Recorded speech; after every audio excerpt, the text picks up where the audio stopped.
You booked the flight, you packed your bag, and you thought, hey, at least I don't have to check luggage. Smooth sailing. But then you get to the gate. A voice comes over the speaker, and suddenly, your bag's being yanked away like you tried to sneak a grand piano on board. You're standing there, boarding pass in one hand, and that bright yellow gate check tag of doom in the other. Welcome to 2025, where flying with just a carry-on sounds simple until it's not. Because here's the twist no one tells you. TSA and airlines, they don't play by the same rules. One cares what's inside your bag. The other cares if it looks like it might tip over the plane. And if you mess up on either side, your carefully packed essentials could end up down in cargo, or worse, in the TSA bin of no return. So today, we're unpacking everything. The airline size rules, the TSA liquid limits, the sneaky exceptions, the little-known traps, and what actually gets you flagged at security. This video could save you time, money, and that last-minute heart attack at the boarding gate. Stick around. Your carry-on depends on it. Here's where things start to get messy. You'd think there's one clear rule for what counts as a carry-on, right? Nope. Not even close. In the US, every airline has its own definition of carry-on. Some are generous, 22 by 14 by 9 inches, wheels and handles included. Others, especially budget carriers, treat anything bigger than a shoebox like it's a security threat. You might be allowed one personal item only, a laptop bag, a tiny tote, and if your backpack even looks bulky, that'll be $75, please. And just when you think you've measured everything perfectly, surprise, the sizer bin at the gate is slightly smaller than the one on their website. Funny how that works, but that's just the outside of the bag. Once you clear the airline's rules, you still have to deal with TSA. And they don't care how compact or aesthetic your luggage is. They care about what's inside and how quickly they can scan it without stopping the entire line. That's why the infamous 311 rule is still alive and kicking. Every liquid, gel, cream, or spray must be under 3.4 ounces, packed in one quart-sized clear bag. And yes, this includes things like peanut butter and lotion. If it smears, squirts, or spreads, it counts. Now you're juggling TSA's liquids, airline bins, and a growing list of ways to mess it up. This is why carry-on travel isn't just about packing light, it's about packing smart, for two different authorities, both of whom will happily send your bag to cargo if you mess up. Most travelers treat TSA like a mysterious riddle. Can I bring this? Will this get me flagged? Should I just leave everything and hope for the best? But once you know how the rules actually work, things start to make a lot more sense. And surprisingly, more stuff is allowed than you'd think. Let's start with liquids. Everyone knows the 3.4 ounce rule, but not everyone knows the exceptions. If you're carrying baby formula, breast milk, or food for an infant, you're allowed to bring more than the limit. You don't even have to be flying with a baby. You just need to tell the TSA officer at the beginning of screening. Same goes for gel ice packs to keep those bottles cool, and medical devices like breast pumps. No side eyes, no spell required. Medications? You're also in the clear. Prescription or not, you're allowed to bring pills, inhalers, medicated creams, and even liquid medicine over 3.4 ounces. Just let the agent know. You might get an extra swab test or two, but you won't lose your insulin or your allergy spray mid-trip. Even gel-based medical supplies and cooling packs are fine if they're for health reasons. Now, just when you thought TSA had zero sense of fun, guess what? Some of the most unexpected items are actually allowed. Harry Potter wands? Approved. According to TSA, wizards and witches are welcome to bring their wands on board. No need for spells, just a carry-on. So if you've got a favorite piece of Ollivander craftsmanship in your backpack, it won't be facing a security duel anytime soon. Bowling balls? Yep, those are fine too. TSA doesn't even flinch. You could be headed to a tournament or just trying to sneak in some arm workouts mid-trip. They don't ask. And cowboy spurs? Not a problem. You can walk straight through security dressed like you're headed for a rodeo. Just don't pair them with a lasso or a replica six-shooter, or things might go sideways. TSA's approval list gets weirder the deeper you look. Coffee beans and portable grinders? Totally okay. Mini espresso machine? If it fits in your bag, they won't stop you. You just can't brew a cappuccino during boarding. You can even bring a lighter. In fact, two. with fuel. And if you're carrying a high-tech arc lighter powered by lithium, that's also allowed, as long as it's turned off and can't spark anything midair. But here's where things go from weird to ridiculous. You can bring a live fish in water through TSA. It just has to be in a clear, spill-proof container. Meanwhile, that magic 8-ball you picked up at the gift shop? Banned. Too much mystery liquid. Go figure. So yeah, TSA might take your almond butter, but your wand and pet goldfish? Totally safe. All right, so you followed the rules. You measured your bag, you triple-checked your liquids, you even packed your snacks in little Ziplocs like a good traveler. And still, you're the one getting pulled aside. Why? Because TSA has a special place in their hearts for the unexpected offenders. Take peanut butter. Looks innocent, right? Wrong. It's technically a spreadable gel.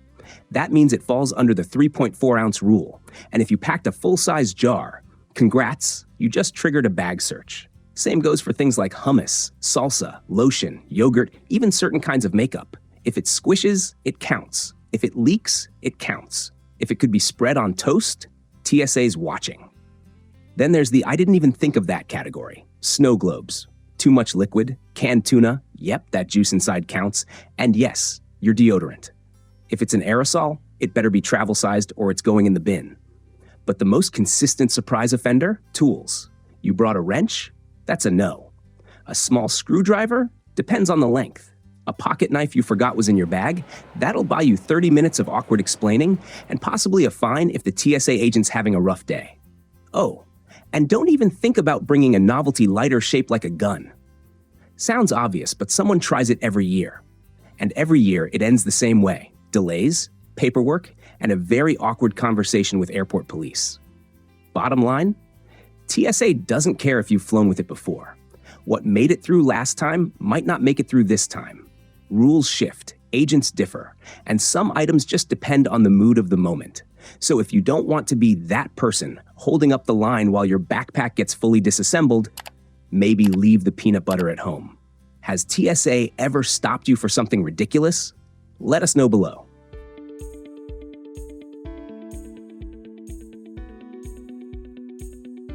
What you cannot bring in your carry-on, no matter what. Some items get you a bag search, others get you a warning. But then there's a special category, the stuff that gets you pulled aside, flagged, and possibly questioned by someone with a badge. These are the absolute no-goes. And yet, people still try. Let's start with the obvious, weapons. You'd think it's a no-brainer, but in 2023 alone, TSA found over 600 and 700 firearms in carry-on bags. That's not a typo. Real guns, showing up at airport security like it's a backyard barbecue. And it's not just actual firearms. Replica guns, BB guns, airsoft guns, stun guns, batons, and tactical-looking tools are also banned. If it looks like something Batman would carry, it's probably not welcome at your gate. Surprisingly, even ammunition is banned in your carry-on. Doesn't matter if you don't have the gun with you. A single bullet in the bottom of your backpack can earn you a 45-minute security delay and a whole lot of paperwork. According to security expert Evie Pumparas, people forget them all the time. Cops, hunters, even grandma's handbag from the last road trip. TSA agents are trained to spot them fast. And they do. Then there are the other red flag items, razor blades, loose box cutter blades, or any kind of removable knife edge. Disposable razors are fine, but if the blade pops out, that's a no. Even some safety razors won't make it through. If it detaches, it belongs in checked baggage. And don't even think about bringing large aerosol cans. Full-size hairspray, deodorant sprays, or anything pressurized are all banned. Travel pro Gabby Beckford said it best. If it's a liquid, I check it. If I'm not checking a bag, I buy it when I land. But TSA bans aren't always about danger. Sometimes they're just weirdly specific. Take the magic 8-ball. That little ball of fortune-telling fun? Totally banned. Why? Too much unidentified liquid sloshing around inside. TSA's website even jokes, "We asked the magic 8-ball and it told us, outlook not so good. Toy swords? Still a no, even if they're foam." TSA isn't judging your kid's imagination, but if it looks like a weapon from 6 feet away, it's probably not flying. Same goes for realistic toy guns, even in neon colors. Better to pack it or leave it. And pocket knives, doesn't matter how small, tactical, or classic it is. If it has a blade, it's banned from your carry-on. Every time. No exceptions. You'd be shocked how many people say, "But I flew with this last year." Yeah, and last year they probably missed it. One more surprise for hikers and campers: bear spray. Yep, it's a thing, and it's 100% banned from your carry-on, and often from your checked luggage too. It's literally a weaponized aerosol. If your plan was to fly from Denver to Anchorage with it in your backpack, Plan B better involve ground shipping. Here's the golden rule. If it could poke, explode, confuse, or cause a TSA agent to stop and say, "Wait, what is that?" it probably doesn't belong in your carry-on. No matter how harmless it seems in your head. If in doubt, don't pack it. Or at least ask TSA first, before you're the one holding up the line while an officer inspects your foam sword and frozen yogurt in front of 60 grumpy passengers. Flying domestically within the US and flying internationally are two very different games, especially when it comes to what's allowed in your carry-on. For starters, weight limits. Many US airlines don't enforce weight restrictions on cabin bags. But fly with a European or Asian carrier, and suddenly that bag you carried all over Texas is too heavy at 18 pounds. Some international airlines have limits as low as 15 pounds, and yes, they will weigh it at the gate. Then there's the screening process. TSA's 311 liquid rule applies to most international flights departing the US, but other countries may have even stricter interpretations. Some require liquids and electronics to be separated more clearly. Others may reject items TSA would let slide. And don't even get us started on food. That granola bar you packed in Dallas? Fine. That same snack might get binned in Sydney. In fact, one traveler forgot an apple in her backpack when arriving in Australia and got fined $250 on the spot. Australia and New Zealand, in particular, have incredibly strict biosecurity laws. Many American travelers don't realize that even small items like beef jerky, dried fruit, or homemade cookies can trigger big fines at customs. The rule of thumb? If it came from an animal or a plant, don't assume it's allowed. Declare everything, or better yet, leave it behind. Flying international means learning a new set of rules on top of TSA's. So if you're traveling abroad, check both your airline's website and your destination's customs page, because nothing says bad start to a vacation like having your snacks confiscated and your name flagged. Ever had something innocent get you stopped at customs abroad? Share your story in the comments. We're collecting international snack fails. Even if your packing game is solid and you followed every TSA rule to the letter, there's still one last moment where everything can fall apart. The security screening line. Because it's not just what you packed, it's where you packed it. If you've ever been that person holding up the line, digging through your bag to find your laptop while your shoes are half off and your boarding pass is dangling from your mouth, you're not alone. But there is a better way. First, the golden rule. Anything that's a liquid, gel, or paste needs to come out of your bag and go into a bin. That little quart-sized bag of 3.4-ounce containers? Keep it near the top. TSA doesn't want you fumbling through your underwear trying to find your shampoo. Next up, electronics. Not just laptops. Tablets, e-readers, handheld gaming consoles, cameras, basically anything bigger than a phone might need to come out and get its own tray. And yes, some airports are stricter than others. If you're flying out of LAX or JFK, just assume they want everything on display. Travel expert Gabby Beckford puts it simply, pack your bag with security in mind. That means your laptop isn't buried under 4 sweaters. Your liquids aren't shoved in a side pocket. And your passport, ID, and boarding pass are all somewhere you can grab without doing yoga on the floor of the checkpoint. If you're not in TSA pre-check, you'll probably be removing your shoes, belt, and maybe even your hoodie.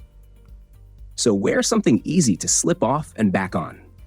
This isn't the time for lace-up boots and 17 layers. And one more thing, don't toss your valuables loose into the bin. Phones, watches, wallets, jewelry, they all belong in a small pouch or zippered case inside your bag.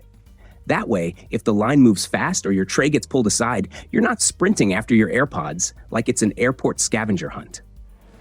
The goal here isn't just speed, it's flow. When you move through security smoothly, you stress less, Keep your stuff safe and avoid that sweaty, chaotic panic that hits when you realize your laptop is halfway down the belt and your shoes are still in bin number 3. So think ahead. Pack like a pro. And for the love of all things travel, don't be the person who forgets they had a water bottle until the entire line hears the beep. Let's say you forgot, or you genuinely didn't know, or maybe you thought it's just one little thing. How bad could it be? Well, here's how bad. If TSA catches something they don't like in your bag, whether it's a big bottle of lotion, a rogue blade, or your trusty bear spray from that hiking trip, you've got 3 options. Toss it, check it, or walk away. And if you're lucky, that's where it ends. But sometimes it doesn't end there. Certain items, like weapons, ammunition, or anything that resembles a threat, don't just get confiscated. They come with paperwork, fines, and in some cases, a visit from airport police. Depending on the offense, you could be looking at hundreds or thousands of dollars in civil penalties, missed flights, and a very awkward conversation with security. Oh, and once TSA takes something, you're not getting it back. There's no lost and found for banned items. Your stuff becomes government property. Sometimes they donate it, sometimes they destroy it, and sometimes they auction it off online. Yes, really, that snow globe you loved might end up on eBay. Even if the item seems harmless, like a forgotten multi-tool or a novelty lighter, TSA doesn't care how sentimental it is. If it's on the no-fly list, it's gone. And if you try to argue, that's a great way to get pulled aside while your flight boards without you. The truth is, TSA isn't out to ruin your trip, but they are out to enforce rules. Rules that don't always make sense, but absolutely have consequences if you ignore them. If you don't want to start your vacation by watching a TSA agent drop your expensive cologne into the trash, or worse, issue you a fine that costs more than your ticket, learn the rules, pack smart, and when in doubt, leave it out. Your cologne's not making it to Paris, but it might make it to someone's eBay cart. Zooming out. Carry-on travel in 2025 isn't just about cramming your stuff into a tiny suitcase and hoping for the best. It's about understanding 2 different rulebooks, the airlines and TSA's, and knowing how to pack like someone who's done this before. We've covered the size restrictions that change from airline to airline, the TSA liquid limits that never go away, the surprise items that somehow make it through, and the everyday things that get people flagged every single day. We've talked about the weird stuff you can bring. Hello, pet goldfish. The weird stuff you can't. Goodbye, magic 8-ball. And what happens if you push your luck and lose? And now, you're ready. If this video helped you feel more prepared, saved you from a surprise fee, or just made you laugh at how ridiculous travel can be sometimes, give it a like. Drop a comment if you've ever had something weird confiscated at security. We know there are stories out there. And hit subscribe if you want more tips to travel smarter, stress less, and maybe even laugh along the way. Safe travels, and may your carry-on always fit in the bin on the first try. See you at the gate.